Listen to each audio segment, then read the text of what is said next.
Hello and welcome. I'm Magdalena Messenger from magdalenamessenger.com, and I'm here today to continue my series on the possibility of there being earthquakes, tsunamis, and a general disaster on the West Coast in the coming months, culminating in very large earthquakes around June of 2026 from Mexico all the way to Alaska. The West Coast will be devastated according to these predictions, which of course I pray never happen. Part of what I have done, because I feel so strongly that whatever it is that's going to happen, I do not need to be in the front lines. I, of course, believe that you cannot, let's say, outrun your karma. In other words, if I am supposed to be part of the earthquakes or the tsunamis or the geological disasters on the West Coast, I'll be there. I'll be a part of it. Meanwhile, I have moved to the East Coast. And I'm not saying at all that where I've moved to is the be-all, end-all, safest place I could possibly be. But I could not feel comfortable or safe in any way, shape, or form until I 100% absolutely removed my home from Los Angeles. I love California. I will always love California. And even though California is going through some very difficult times, it's going through those difficult times because of the way it's being mismanaged. Very sadly, things are not being taken care of in California. And so we had the influx of thousands of homeless people. And we had a disastrous fire in January of 2025, which in my opinion was not a natural disaster.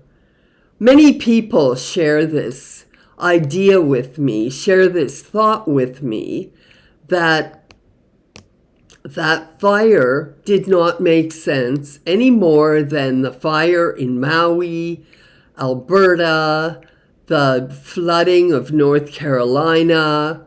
I feel that these geological events are being used against the citizens of the world.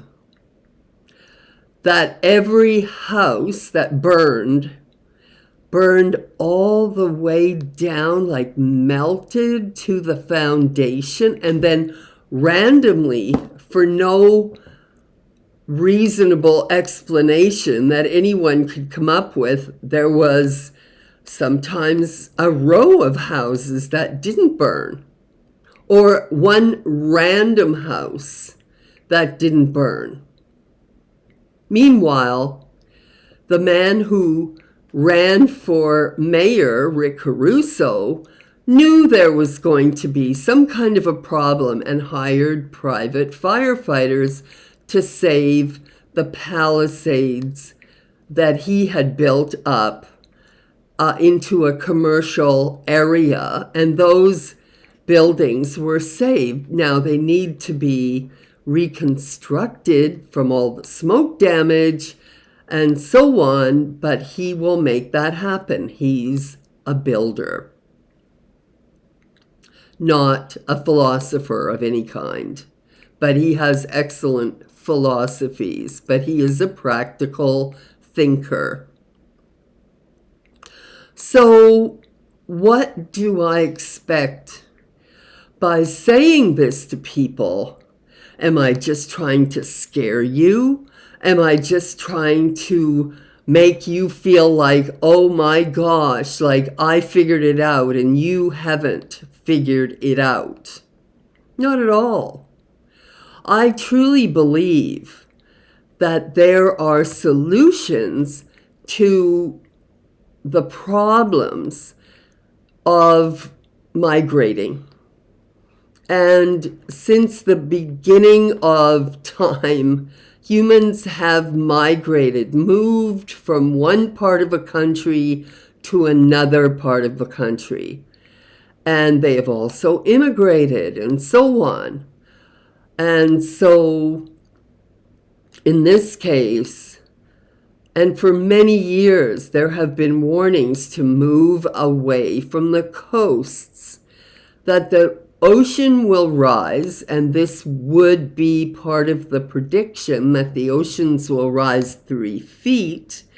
And at that point, you don't want to be at 0 feet sea level. So moving inland is a very good idea. Even if all you decide to do is rent the biggest camper that you can afford and travel inland so that you can save yourself and reassess later. Of course, ideally, you could buy a home in another location.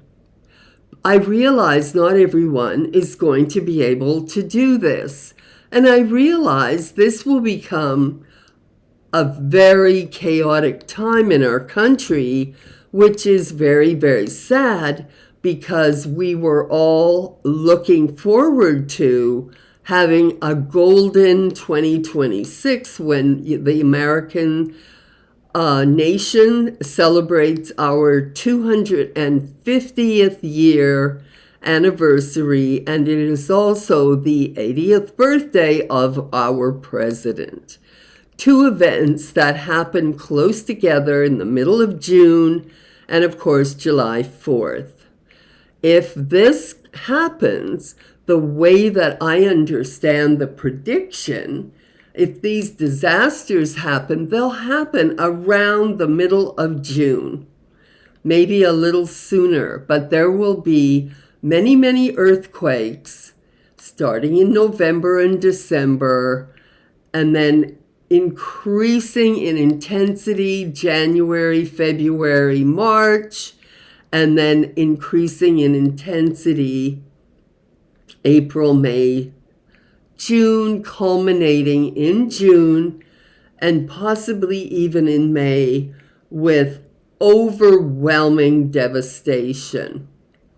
So my guidance, my understanding would be, can you find a way to live inland?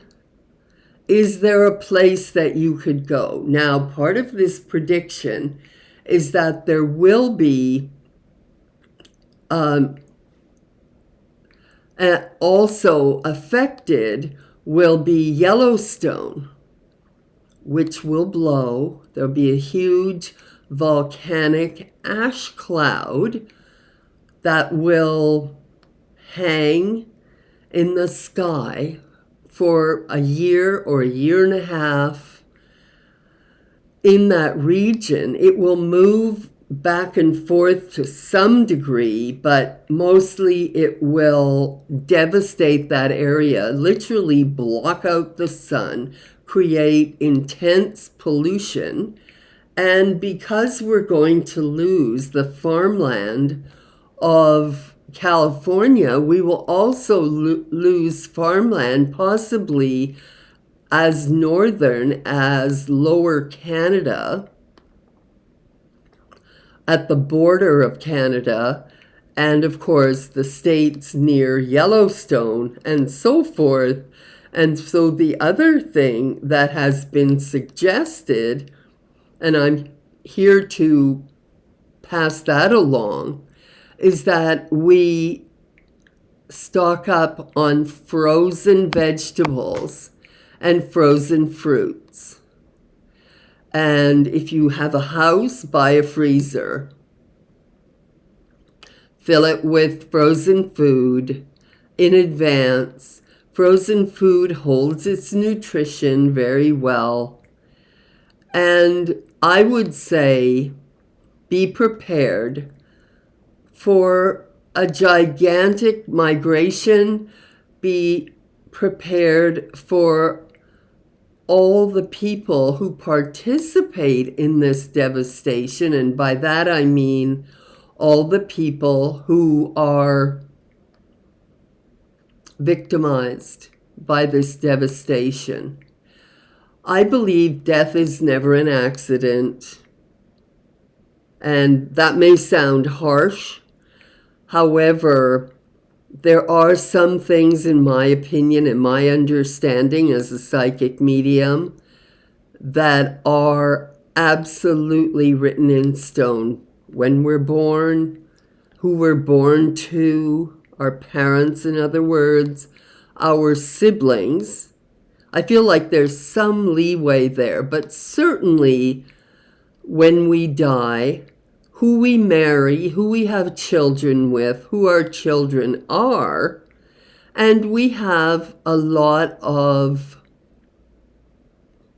I would say, choice in some matters, but maybe not as much choice as we might feel that we have about a lot of things. So if you become victimized by this situation and you feel, I don't need to move, I don't need to do anything, I'm going to be okay, and you're not, and something terrible happens, it's because you have what I call a sacred agreement, or it's been also called sacred contract, to live through this event and to die within this event. So I am discussing this in the hopes that you will migrate to higher ground and that you will find a way to move yourself into a circumstance that is more amenable to your survival. And you'll have your own instincts about this. And that's what I pray for. I pray for everyone to follow their instincts. And I would say there's worse things than dying. And one of them is living through a circumstance where you have a little bit of water and a little bit of food, and you're dealing with the devastation post-apocalyptic geological event. This is not my kind of conversation. I have avoided discussing world events throughout my 22 years of working literally 7 days a week as a psychic medium, as a healer, as a past life specialist, and so on. Relationship coaching, etc. I have avoided the conversation of world events. And yet, every so often, I would be given information. For example, in 2015, right after Trump announced, and of course Hillary was also in the running, and my client asked me if they both became running mates for their respective parties, who would win. And believe it or not, what came out of my mouth was Trump will win. And of course he did. But it is not my purview to necessarily talk about world events. However, I feel that I need to talk about this. I'd rather be wrong and be made to look foolish or to be laughed at or ridiculed than to not speak up at all. I absolutely feel it's something we need to consider when we live on the West Coast. And already there's been signs like the giant earthquake 8.8 in Russia. Also on the Ring of Fire, there's been multiple relatively small earthquakes in San Diego. I don't remember knowing about earthquakes in San Diego when I lived in Los Angeles, but I became aware of them in the spring of 2025 while I was still living there. So here we are. Time to look into your own ability to listen to that still small voice that teaches you, that informs you. These are things I teach. I teach people how to connect with their intuition. I could even call it with your own psychic ability to make better decisions, to feel connected to your higher power, to feel connected to your higher self, to connect to your angels, your spirit guides, and so on. I call it all the invisible world. I truly wish for you that you move forward to your best and your highest decision. I'm Magdalena Messenger from MagdalenaMessenger.com. You can find me there. I wish you all the very, very best.